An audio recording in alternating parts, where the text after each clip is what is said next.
Miedo. Miedo tengo, ¿saben por qué? Porque mis nietos puedan crecer en un país tan injusto, tan inequitativo. A eso sí le tengo miedo. Yo ya viví. Ya di lo que tenía que dar. Yo ya viví.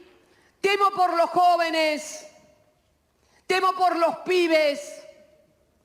Porque hay demasiada cobardía, hay demasiada hipocresía. Y esto es lo que está pasando en la República Argentina. Bueno, aquí estamos. ¿Cómo estás, Enrique de Hola, Rosa? ¿qué tal? A ver si podemos explorar en la cabeza de los argentinos. Gasulla, te rebendiga, Gasulla, ¿eh? Con tu... Vamos a ver. Es lo... Sí, Silvia Mercado también, que viene con mucha data. Gracias, Laurita. Hernán Ponce, ¿cómo Hola, estás? ¿cómo Publicista, estás? que tiene una suerte de socio que es Carlos Bayala, puede ser una suerte de Sí, nos conocemos de muy niños. De muy niños. De muy Bueno, y lo niños. tenemos a Carlos Bayala conectados, ambos publicistas. Y yo lo que les quiero preguntar, si el hecho que lo ataquen a Milei, que lo suban al ring, tanto Macri como Cristina, lo potencia Milei. ¿Hernán? No, a ver, vos tiraste un montón de datos recién. Yo creo que nuestro trabajo de alguna manera, en lo que nos toca a nosotros es simplificar las cosas. Y yo creo que hoy la elección es la de Juntos por el Cambio, y es pensar en las PASO. Me parece que hay como la vía de Milei va a seguir su curso y hoy me parece que lo importante es, y lo más interesante va a ser qué es lo que pasa ahí adentro, porque depende de cómo sea el resultado, va a ser de qué manera pueden enfrentar a Milei o al peronismo, que yo no lo abandonaría, porque de alguna manera el Frente para Todos creo que tiene votantes y no tiene candidatos. Me parece que es una debilidad. Qué bueno, creo que la misma debilidad que tiene el radicalismo desde hace un montón de años. Tiene votos, pero no tiene candidatos. Entonces, yo me concentraría, si estuviese trabajando con alguien, en esta elección de Juntos por el Cambio interna. Me parece que es... ¿Y qué harías en esa elección interna? No, yo creo que... A ver, lo primero me parece que es importante es pensar. Y uno podría llegar a decir que hoy está despolarizada, va a estar despolarizada la elección y va a tener, según una encuesta que leí el año pasado, una izquierda que se la adjudican al peronismo, un centro que se la adjudica a Juntos por el Cambio y una derecha que la tiene ahora los libertarios. En este contexto, uno si va dentro del centro, hay un centro de izquierda, claramente, que en esta elección, en esta investigación que salía, que lo representa Rodríguez Larreta, y un centro derecha que lo representa Bullrich. Sí. Entonces, uno se puede poner a pensar y esos decir, ¿qué le votantes, conviene? Hernán, perdón, tienen Sí. visiones, por ejemplo, Katterberg dice, muy diferentes. Es Larreta probable. con Bullrich, ¿no? Entonces no se sabe bien si pierde Horacio, si pierde Patricia, si esos votantes votarían al que pierde. Bueno, por eso, hay un primer paso que es, y creo que el Juntos por el Cambio se debería preguntar, ¿qué es lo que más le conviene? Entonces mi análisis es, ok, en el caso que gane Rodríguez Larreta, ¿hay posibilidades de que parte de los votantes de centro derecha dentro de Juntos por el Cambio se vayan a Milei? Y sí. Podría ser. Yo creo que la centro izquierda no tiene esa salida, me parece hoy, por esto que te decía antes. El peronismo hoy no tiene los candidatos como para llevarse a alguien de ahí. Entonces, quedan como un poco huérfanos y creo que va a haber un voto medio no muy convencido. Entonces, ahí vamos a depender de qué grado de fidelidad va a tener la gente que está dentro de Juntos por el Cambio, como para votar, sea lo que sea, a quien gane, digamos. Bien. Carlos Bayala, publicista también, nos estás escuchando desde Londres. ¿Cómo estás? Bienvenido a la trama de esta noche. ¿Qué tal, Laura? ¿Cómo están todos? ¿Qué haces, Hernán? ¿Qué haces? Bueno, se conocen los amigos. No, y lo quería incorporar también a Enrique de Rosa en este debate, que es, a ver, yo lo que charlábamos, ¿no? Cuando armábamos este programa es, hay dos palabras que se popularizaron mucho en esta campaña, que son discutidas por los políticos, pero que son tomadas por la gente. Una es dolarización, la gente tiene la palabra dolarización, los economistas de Juntos por el Cambio la rechazan, pero la gente no. Y la otra es los privilegios de la política, ¿no? El ver que hay algo de lo que dice Milei que es verdad, que hay muchísimos políticos que viven de la política desde hace años, que nunca trabajaron en el sector privado, incluso algunos de Juntos por el Cambio que decían que se iban al sector privado, pero ya son diputados, candidatos. ¿Cómo se instalan, por qué permearon estas dos palabras, Carlos, dolarización y casta?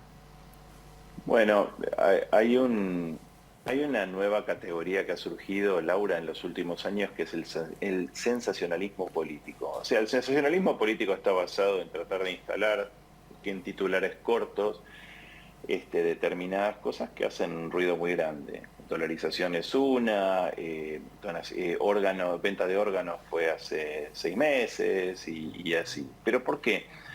Porque son las palabritas que tienen que ver con el momento y con la fiebre social del momento. La dolarización es un hecho, y lo hemos estado viendo, es un hecho en Argentina. Hay una dolarización informal, todo el mundo habla en términos de dólares hoy. Si vos querés entender el precio de algo, hablas de dólares. Eso es una cosa. Y una cosa muy distinta es lo que está proponiendo Milei, que ya tiene que ver con la desaparición del peso. Claro. De la misma manera que también Milei está hablando en términos de la educación, con una desaparición de una forma de un sistema de educación pública. Él no dice debería desaparecer la educación pública, sino que habla de esto de los vouchers y demás, y empieza a proponer ciertas cosas en un clima de sensacionalismo político, que es lo que le conviene a él. A él. Ahí vuelvo un poco a lo que decía recién Hernán. Pero yo haría esta observación, porque vos dijiste, Laura, en el editorial que te estuve escuchando, algo que te decía una consultora y que entiendo y comparto. Primero, si se dan las PASO, y lo pongo así en potencial, si se dan las PASO, porque creo que todavía deberíamos considerar la posibilidad de que las PASO se saquen a último momento. Este es un país en el que sabemos que esas cosas pueden pasar. Es un panorama. Y este panorama tiene 2 o 3 contradicciones implícitas, que si querés las visitamos por un segundo. A ver. Pero las contradicciones te diría que son estas. Uno, si se dieran las PASO, o sea, si ocurren las PASO, Milei le va a pegar un susto a Argentina muy, muy grande, porque obviamente si vos tenés un ser que no compite contra nadie dentro de su agrupación, exacto, los va demás que solo. compiten, obviamente que va a salir muy fortalecido. Sí, y además Habiendo el dicho efecto va a eso, ser fuerte, porque va a ser... el efecto va a ser tremendo. Entonces ahí tenés otra Argentina. Pero, ahí viene la parte linda del panquequeo que se va a dar en esta situación, entiendo yo, y no estoy haciendo futurología, sino tratando de usar el sentido común. Lo que también va a pasar es que ese susto le va a venir bien a Juntos por el Cambio. Y estoy un poco con lo que dice Hernán, que cuando tenés una centroizquierda más o menos determinada hacia un lado que puede ser, digamos, Rodríguez Larreta, y una centroderecha que sería Milei, si Milei sale de las PASO, como pensamos, bastante fortalecido, la centroderecha puede que, dicho en criollo, arrugue hacia un poquito más una cosa equilibrada, decir, no me quiero ir tan lejos con esta historia. Eso sí pasa en las PASO. Si no pasan las PASO, yo creo que ahí también va a ser interesante lo que puede llegar a pasar Juntos por el Cambio, y creo que el efecto sorpresa de Milei hacia el final de la maratón puede ser más grave. Digo esto... ¿Más grave o más grande? Sí, es un no, grave. Y ahí, Laura, para mí es muy importante advertir desde mi lado que creo que la presencia de Milei es la presencia de una enfermedad de la democracia, como ha ocurrido hoy en varios lugares de Occidente. Enrique, ¿estás de acuerdo? ¿Con cuál parte de todo? Porque en realidad... Bueno, lo que acaba de decir con Carlos, la enfermedad de Con la la democracia. que Milei representa la enfermedad de una enfermedad de la democracia, o es un candidato que está jugando dentro del sistema y las reglas del juego. O sea, yo no sé si contesta claramente lo que vos planteás, pero yo me quedaba pensando en varias cosas que se dijeron respecto a la narrativa y no sé por qué me vino 20 veces a la cabeza el famoso tema histórico de Bizancio, ¿no? Que yo creo que estamos creyendo que podemos controlar a los bárbaros, y los bárbaros es la realidad. Entonces, hacemos mediciones, ¿no? Y realmente el episodio histórico obviamente existió. Y en la práctica, cuando uno contacta con la gente, se mencionó la palabra narrativa, vos hablaste de palabras y frases, y creo que ambos hablaron de palabras y frases, y uno puede construir un discurso, una narrativa, en la medida que tenga cierta posibilidad de comunicación con el otro. Si vos tenés una vicepresidenta que te habla como si no lo fuera, como si se refiriera a otra sociedad y demás, y si, digamos, si yo viniera en este momento de otro país y le preguntara a Gasulla, perdón, ¿y la señora quién es? Y me diría, no, es la vicepresidenta del país. Es más, puso a este presidente actual. Claro, es más, sí, que no es Robert De Niro. No. Y en realidad uno quedaría con lo que se llama disociación, que yo me lo anoté por acá. Es decir, Yo tengo la sensación que el gran problema es que no sabemos dónde estamos parados, estamos haciendo especulaciones sobre para dónde va a ir la ola y el agua se mueve para cualquier lado. Y la mente humana por algo se la ha comparado siempre con los líquidos, porque en realidad puede ir a cualquier lado. Lo que uno ve en general, ahora es lo mismo, que cuando la persona no logra estructurar un discurso, una narrativa, entra en una falla del sistema que es ese estado de desintegración. Es un poco lo que uno ve en la sociedad, una sociedad desintegrada, que sí, en un momento puede hacer un cacerolazo, que en otro momento puede decir viva Perón, que en otro momento puede decir viva Milei, pero el problema es qué va a pasar después, porque imaginamos que eso tiene una secuencia lógica. Y yo creo que estamos en un momento en que no estamos en un momento ni racional ni lógico. Eso es lo que nos debiera preocupar.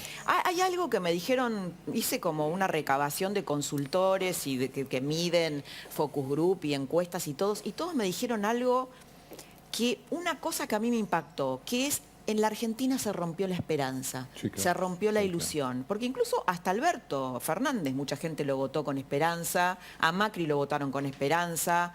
Y ahora no hay esperanza. Acá es una acotación ¿Cómo muy- se reconstruye eso o cómo se hace, digamos, cómo se regenera la esperanza o cómo se hace una campaña sin esperanza, ¿no? A eso iba, hay una experiencia psicológica, la gente que está en el área de publicidad, en el área lo conoce perfectamente, que es lo que se llama, en realidad se llamó desesperanza aprendida, pero en realidad es una indefensión aprendida. Cuando la gente probó, intentó 1 y 1000 veces y ya no sabe. Hoy tenía que contratar a una persona para un trabajo de campo, de jardinería, en realidad, o de campo. Y la persona, llega el momento de que me diga, bueno, ¿cuánto quiere ganar? Y claro, no me puede decir nada hasta que le dije, mire, es cierto que la semana que viene podemos estar agregándole a la cifra que usted me dé un cero, quitándole, o quizás estemos intercambiando lechugas. Pero cuando uno ha perdido la posibilidad de prever, la incertidumbre que vos señalaste muy bien, entra en un loop de repetición, que es lo que se llama la incapacidad aprendida. Esa incapacidad es que ya no intento más nada porque he perdido la esperanza, he perdido la expectativa. Y la esperanza en el lado positivo, no la última que queda en la caja de Pandora. El problema es que sí estamos con una esperanza casi patológica. Esperamos que alguien nos venga a salvar y cuando ese alguien no nos salve, agarrémonos. Sí, yo creo que Sí. existe la esperanza. Yo creo que se movió y está en ese 20% que tiene Milei. Ese es un Desde lo 20% político, de... perdón Hernán, Laura, desde lo político me parece que no hay que olvidar que el objetivo de Cristina Fernández de Kirchner, como sabe que Milei va a formar parte de la segunda vuelta, el objetivo es sacar a Juntos por el Cambio de la segunda vuelta. ¿Vos crees que ella da por hecho que Milei va a estar en la segunda vuelta? Igual que Macri. Hoy las encuestas dicen eso. Sí. Macri cree eso efectivamente y las encuestas, no las que nos llegan a nosotros, sino las que tienen los líderes, claramente muestran que hoy puede cambiar. Sí, sí, claro, Hoy, claro.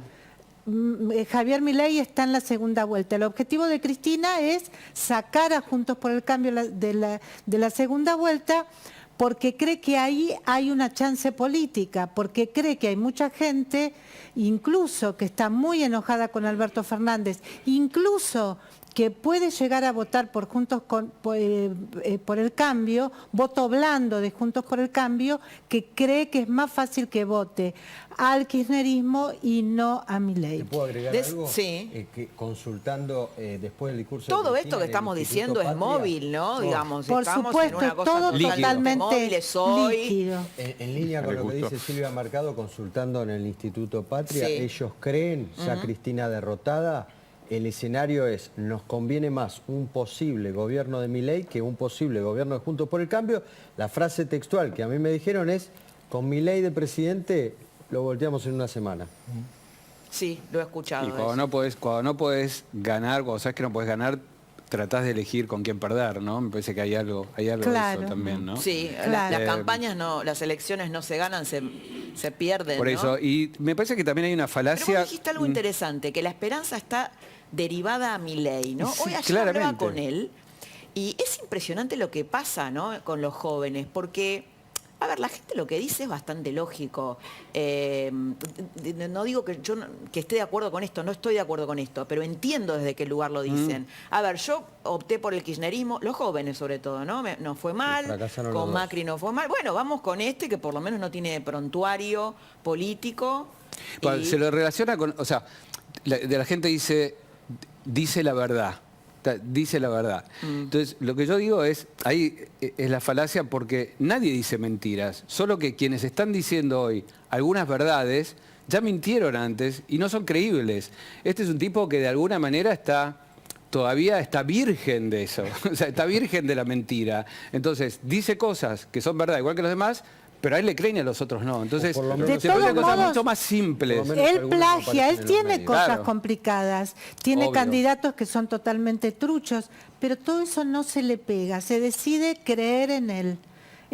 La gente elige creer. No, y además esto, él me contaba, bueno, ahora está en La Rioja, Javier, y que la gente lo agarraba, que quería como llevarse pedazos. Yo no sé si alguna vez fueron a algún acto, no, ¿no? pero Es estuve como mirando. el acto de un rockstar. Sí.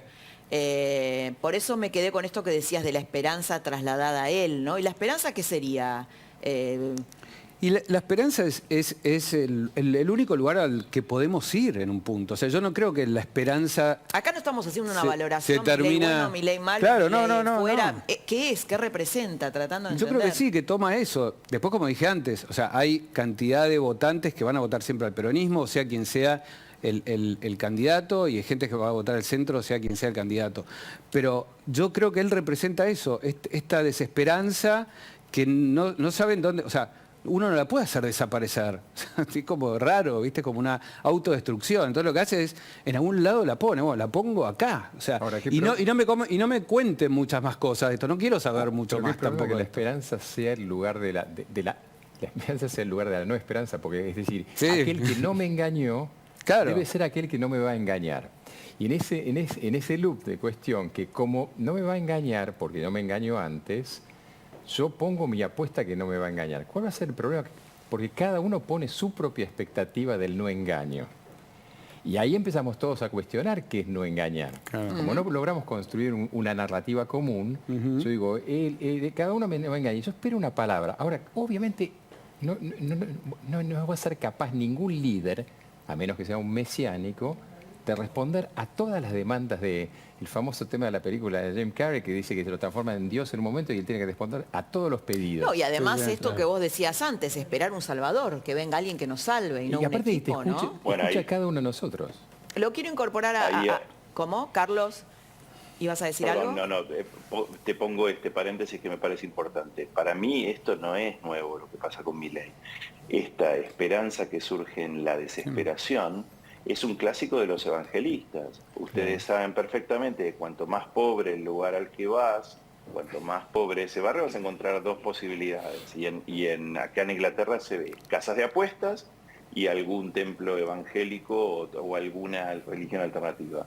A Milei, entiendo yo, creo que no está en sus planes ser presidente o ser gobierno. Creo es más que no le conviene. Lo que le conviene es mantener muy alta la expectativa de cómo haría él potencialmente en el extremo, porque eso lo sigue manteniendo en esta especie de limbo de la posibilidad. A Milei, entiendo yo, y esto es una observación que hago como ciudadano, no mezclo publicidad ni nada de esto. Creo yo que le conviene mucho más la expectativa y que el público observe en él una posibilidad, la última posibilidad, la posibilidad más extrema. Que es lo mismo que pasa con los evangélicos. Dice, bueno, mira, yo te estoy prometiendo un Dios que vos no estás viendo, pero que te puedo asegurar que yo soy un buen agente que te encamina para ese lado. Lo mismo creo yo que es lo que le pasa a Milei. Y lo peor que le podría pasar es encarnar un gobierno, porque ahí es donde muchísima gente, entiendo yo, se daría cuenta de la realidad. Bueno, me estás haciendo acordar de una frase de Guillermo Oliveto que dice, no hay deseo que tolere su concreción, ¿no?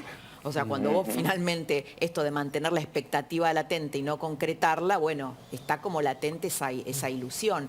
Pero Carlos, te quiero preguntar algo con respecto a Cristina Kirchner.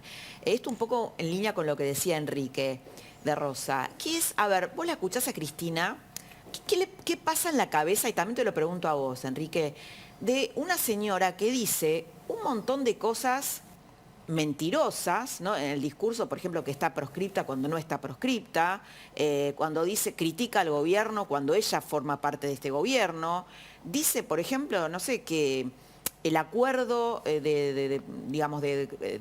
con el Fondo Monetario generó inflación cuando vos tenés un montón de teorías económicas y de desequilibrios macroeconómicos que te llevan a tener la inflación que tenemos en un país que históricamente tiene inflación.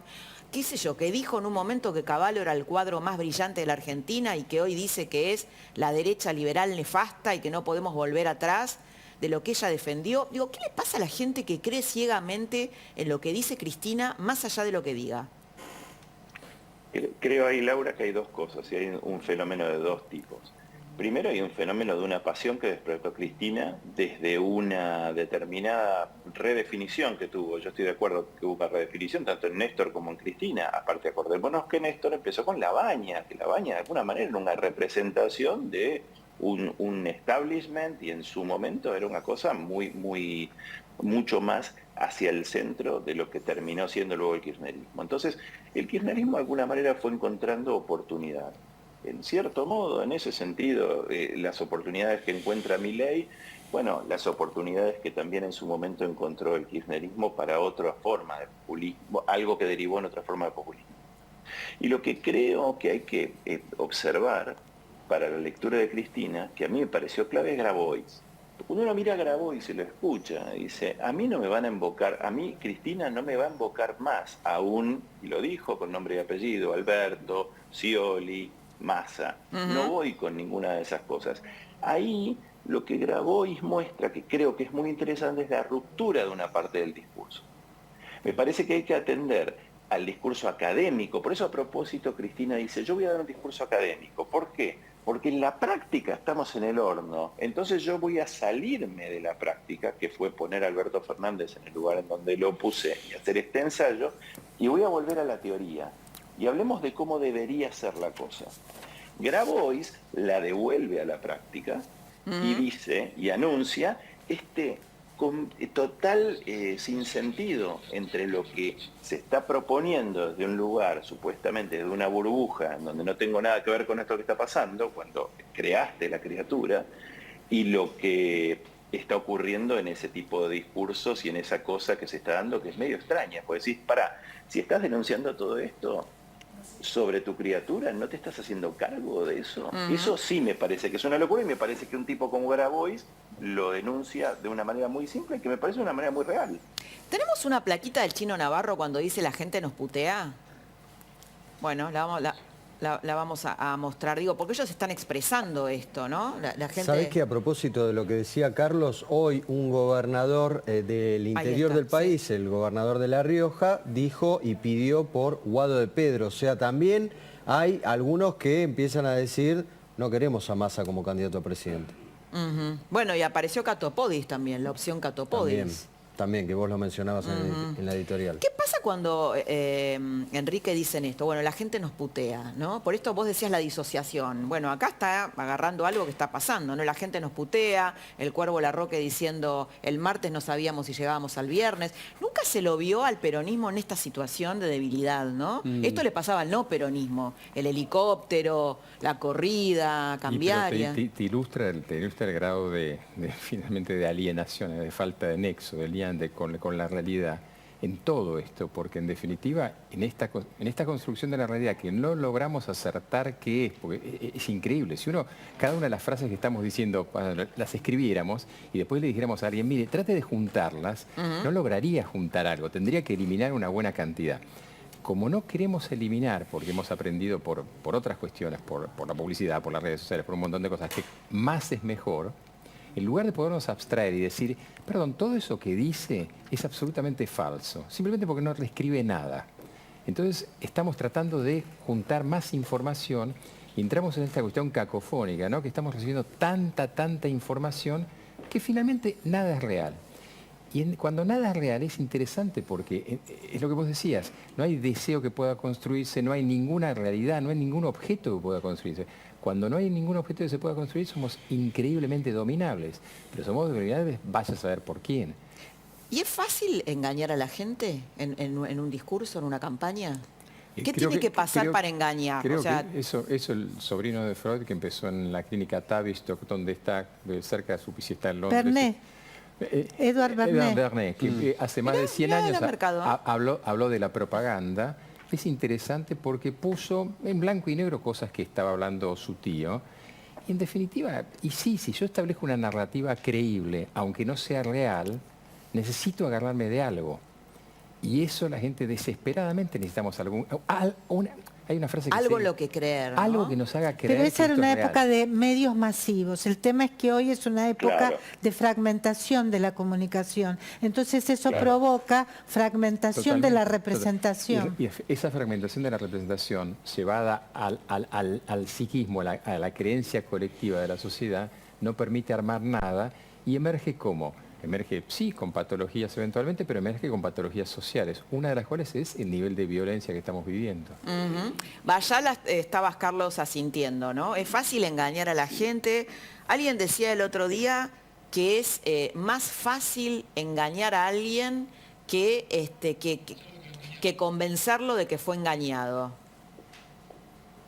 Sí, hay una cosa que ocurre con el tema del sesgo de la confirmación, ¿no? Exacto. Que ocurrió muchísimo en la fragmentación de los medios y demás. En social media lo que pasó muchísimo es que yo estoy considerando que determinada cosa que en principio es una idiotez excitante que escuché, que eso puede existir, observo si hay algunos otros o algunas otras que están asociados a esa idea y si me siento acompañado con eso tengo un primer sesgo de confirmación que me hace sentir un poquito menos mal conmigo mismo a pesar de que la barbaridad que se dijo. Y eso explica montones de grupos muy, muy chiquititos del llamado en Internet, históricamente la cola larga de Internet, donde entran un montón de posibilidades que antes vos creías que estabas muy solo y entonces ni te animabas a confesarlas.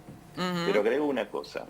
Con esto de la publicidad, sí se puede meter. Por supuesto que todavía existe esta tendencia de muchos políticos lamentable de engañar y utilizar a la publicidad como una herramienta de seducción, aún desde el engaño.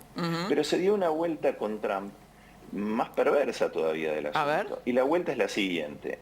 Él hizo toda una carrera desde la apariencia y toda una carrera desde la mentira, incluso creó una especie de universidad, no sé si recuerdan, que fue una mega estafa en su momento. Hizo montañas de barbaridades, Trump, en su vida Pero privada. sigue teniendo muchísimos seguidores. Pero sigue teniendo muchísimos seguidores y te voy a decir más. Se convirtió, y esto los comediantes lo definen mejor, creo yo, que los analistas políticos, y Dave Chappelle dijo una cosa que me parece que es interesante como definición, que es un mentiroso honesto. ¿Cómo ¿Qué sería? quiere decir un mentiroso honesto? Es un mentiroso que te dice en cierto modo que te está mintiendo. Es un chanta que te dice que es un chanta. Es un tipo que dice, yo puedo decir cualquier barbaridad y matar a una persona en la Quinta Avenida delante de todo el mundo y me lo van a perdonar. A eso se jugó luego Bolsonaro, a eso se está jugando Milei también. Es decir, ¿sabes qué? Yo voy a romper en la posmodernidad, yo voy a romper esta cosa de que necesito credibilidad. Yo necesito credibilidad. Yo casi que necesito estirar la incredulidad. Y cuanto más estire la incredulidad, más me cubro y mejor. Bueno, esa es la manera cínica. Ahora, te digo otra cosa. Me encantó lo del mentiroso honesto. Bueno, pareciera que en el caso de Trump cierra bastante, pero Sí. muchos de estos tipos están diciendo, sí, yo dije eso, yo dije esa barbaridad y qué sé yo, sí, yo lo de los órganos que hay que vender, los órganos, yo lo dije, es cuestión de oferta, demanda, qué sé yo, los tenés en una heladera, los ponés y qué sé yo, la heladera de vidrio, con un precio, cada una de las cosas y la gente va. Ahora, acá habría que revisar una cosa más interesante. El fenómeno este ya lo vemos y lo venimos viendo hace unos cuantos años, Bolsonaro un ejemplo más cerca de lo local y luego Milei. Pero hay otro contrafenómeno que surge. A ver. Dos ejemplos que doy, que me Sí. parece que vale la pena Resumirlos, entender. Carlos, Algo que está porque nos pasando- estamos Sí, quedando sin tiempo y Te me lo encantaría porque es dejo. un tema que le dedicaría todo el programa, pero te lo dejo ya. Sí. Mira al Club Atlético Independiente. Hernán es de Boca, yo soy de River. Sí. No nos importa Independiente fundamentalmente, pero mirá Independiente pues es una definición de la Argentina. Sí. Independiente con violencia, barra brava, afanos por todos lados y demás, y aparece un pibe como Santi Maratea que dice, en el contexto de la incredulidad que hay, yo me siento desde un lugar que considero que es la palabra clave. Y ahí es donde trata de acercarse a Rodríguez Larreta. No digo que lo represente para Sí. nada, no me voy a poner en ese lugar. Sí. La decencia. ajá, la Esa es la confianza, la palabra. confiabilidad, Y yo ¿no? te diría, además de la confianza, pero La confianza de transparencia. alguien decente, sí, decente. Ujú. Y ahí es donde creo que está la llave para entender, entiendo yo, el futuro político próximo, que es por el medio, ni por un extremo ni por el otro. por el Interesante. medio. Humildemente acerco esa sensación. Bueno, ustedes que son publicistas, y Enrique, vos que sos psiquiatra, Gasulla preparó, vieron que Alberto dijo que quisiera que De Niro lo interprete, ¿no? ¿Cómo fue que Sí, dijo? A ver, contá. bueno, que si él le hacen la película de su vida, quieren que, o él pretende que Robert De Niro le resulte interesante Mirá. la película de Alberto y él lo interprete. Entonces nosotros hablamos con Cerruti Goldenmeyer. Ah, ¿Y mirá. qué fue lo que dijo esta productora ver, impresionante? Cerruti que- no, mirá. que va a ser Alberto el que va a reinterpretar las películas de Robert De Niro. Apa, Entonces mirá. nosotros encontramos que de Taxi Driver, Alberto protagonizaría Remisero Driver. Le pido a la producción y sobre todo a los camarógrafos que se rían de estos humildes chistes que ¡Bravo! tenemos. Pero ¡Bravo, hay más, Gasulla! hay más, levantamos con esto toda la audiencia. Mirá la siguiente película. Estaba Laura Di flaco Marco. ahí, Remisero Driver. Sí, está, bueno, Malos muchachos. muchachos. Mirá, Definitivamente ahí lo tenés. Sergio Massa, Alberto. ¿Y el otro quién es? No es Scarface, es Máximo Kirchner. Ah, Máximo Kirchner. Sí, mirá vos. salí. Ahora, qué cara así como de, Porque, de duro, de malo. ¿sabes cómo que nos van a tiene? atender después los muchachos de la cámpora? No, Mirá, no, sí. esta la hizo Robert De Niro, quizá Sí. no le gusta tanto, quedó en el olvido, Pero- pero ahí está Alberto, mi abuelo es un peligro. La verdad que la producción acá cruzó la línea. Sí, Vamos sí. con la siguiente. La producción dice, Ah, mira, vos esta me nos acuerdo. echa la culpa a nosotros. Uno que era un mafioso y que tenía ataques de pánico y le pedía al analista, lo No traía. sé de quién hablas, ¿de Alberto o de Cristina? No, De Niro era un Ah, mafioso. analízame la película, claro. ¿Y quién es la psicóloga? ¿Es Cristina? Y Cristina Billy es la Crystal, Billy psicóloga. Crystal era el Gran psicólogo. película, muy ¿Y, divertida. y con es la Robert De Niro. psicóloga Cristina? Por Dios. ¿Y esta, te acordás de Cabo de Miedo? Me cago de miedo. Me Mirá. cago de miedo. Alberto después de la corrida bancaria. Dios, mirá Alberto ahí, me cago de miedo. Bueno, y hay una que tuvo autocensura del propio Gasulla, Sí, no vamos a porque- decir cuál es, porque era una de Toro Salvaje y Tengo que poner la cara yo. no la quiso hacer. Bueno, Carlos Bayala, Hernán Ponce, Enrique, muchas gracias. Por favor.